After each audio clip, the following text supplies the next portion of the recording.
তাহলে তুমি এত বড় অপরাধ করে জামিন ছাড়াতে দেয় না। কিন্তু আমি তো অপরাধী নয় ধর্মদা, আমাকে মিথ্যা কেসে ফাঁসানো হয়েছে। যা আইনি তোকে গ্রাহ্য নয়।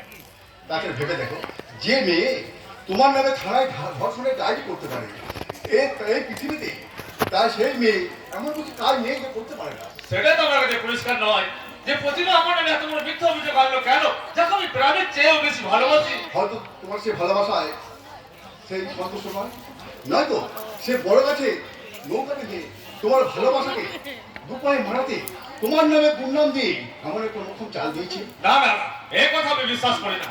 তাই নাকি? তাহলে ভেবে দেখো, যে দাদা, যে মাকে, যে ভাইকে তুমি এত স্নেহ করতে, ওই তারা তোমার জামিন করতে একটি বার এলো না কেন? তারা কি বিশ্বাস করেনি যে তুমি নির্দোষ? ধর্মদা,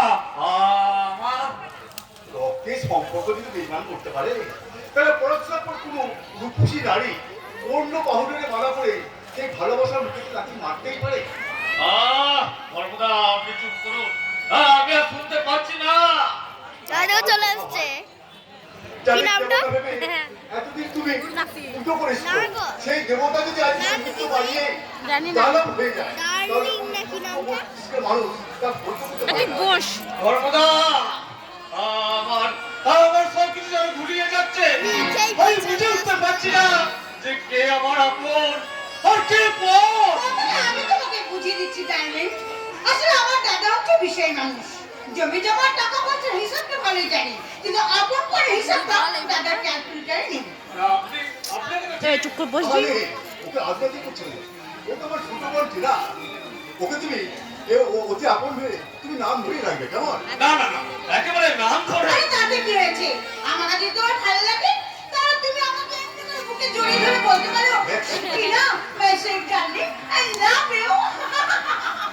Yes, yes, you are right, my sweet sister. এখানে আমাকে ডাকবে তো এখানে দিতে হবে। আরে বাবা, না হলে ওরা আমাকে যতই ভালো লাগলো কেন, তোমার সামনে তো আমাকে জড়িয়ে ধরতে পারবে না। ঠিক আছে, আমি এটা বাড়ি যাবো। তোরা নিজের মনের দেওয়াটা ছেড়ে দে, কেমন? তোমারই ইচ্ছা বলি তারা তুমি, তোমার গর্ব তুমি করো না, তুমি মনে তুমি তোমারই এসব আপনি কি বলছেন? আমি আপনাকে ভালো না লাগলে ভালোবাসবেন না, কিন্তু আপনাকে আমার ভীষণ ভালো লাগে, তাই তো আমার মনের মণিপুর থেকে আমার ভালোবাসার দুকুল ছাপানো প্লাবন হয়ে বেরিয়ে আসতে চাইছে। কিন্তু আপনি আমার সম্বন্ধে কিছু জানেন না। যা জানি এর থেকে বেশি কিছু আমি জানতে চাই না, তবে আপনার কাছে আমার অনুরোধ, দয়া করে আমাকে আপনি আগে করে আমার লজ্জা দেবেন না, কারণ আমি আপনার মহৎ প্রেমের দুয়ারে সামান্য প্রেম দেখাই না, এটা তুমি চুপটি চুরি করে কাছে এলাম, ভালোবাসি এলাম, চুপটি চুরি করে কাছে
হবে। তুমি হবে না তা আমি জানি, কারণ এখনো তোমার মন প্রাণ জুড়ে বসে আছে সেই বিশ্বাসঘাতিনীর প্রতি।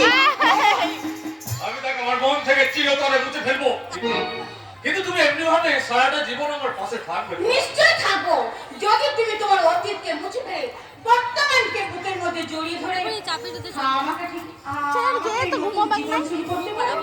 পারবো, পারবো। আমাকে ভাবে যে ধুলো কাদা ভাবে পথ আমি একবার ফেলে যাচ্ছি। বিনিময়ে আমি পেতে চাই তোমার ভালোবাসার ফুলে সৌরভময় প্রাণবন্ত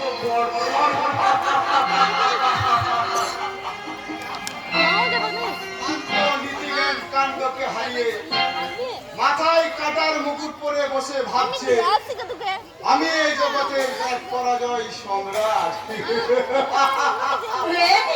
ছোটদা তুমি হঠাৎ এখানে? আরে কুমির যেমন মাঝে মাঝে ছোটি রাখা খাচ্ছে ঠিক আমিও তেমনি এই তোদের মতো ভদ্রলোকের স্পর্শ দিতে এলাম miss. Yes, sister. But who are you, brother? ও বর্তমানে আমার বন্ধু, তবে কয়েকদিনের মধ্যে ওই সৌরভী হবে তোমাদের ভগ্নিপতি।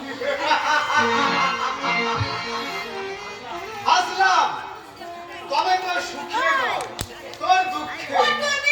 পাইলে এই একবিংশ শতাব্দীর উলঙ্গ সভ্যতার জীবন্ত মডেল। আর তুই কি না একটা মূর্খকে জীবন সঙ্গী রূপে বেছে নিলি? দেখো বাবু কি বলছেন আপনি? আমি মূর্খ? আরে যারা অতীতকে ভুলে শুধু বর্তমানকে ধরে আগে বাঁচতে চায় তাদেরকে মুক্ত বলে Yes? এটা এদেশে অতীতে ছিল রাম রাজ্য, বর্তমানে এটা রাবণ রাজ্য। আর যারা রামকে ছেড়ে রাবণকে আগে ধরে বেঁচে থাকতে চায় তাদের ধ্বংস স্বয়ং নিয়ত রোধ করতে পারে না। তবু আমি অতীতে ফিরে যাবো না দেবদাস বাবু। যারা আমার সত্তার ভালোবাসায় পদদলিত করেছে, যারা আমার ভালোবাসায় পদদলিত করেছে তাদেরকে মার চাই হোক, রাম রাজ্য প্রতিষ্ঠা করা যায় না। সেই টাইমে তুমি বড় আপসেট হয়ে পড়েছো। চলো বাড়ির ভিতরে চলো, একটু বিশ্রাম নেবে। Oh yes, যাও যাও ব্রাদার। আরে আমার মতো একটা মাতালের কথায় কান দিয়ে আরে তুমি তোমার এই ড্রাইভ নষ্ট করবে কেন? যাও যাও ব্রাদার। হ্যাঁ হ্যাঁ যাচ্ছে, তবে যাওয়ার সময় একটা কথা বলে যায় দেবদাস বাবু। দূর থেকে দাঁড়িয়ে যেটা আজ আপনার ফুলের বাগান মনে হচ্ছে, কাছে গেলে সেখানে কাঁটা ছাড়া আর কিচ্ছু নেই দেবদাস বাবু।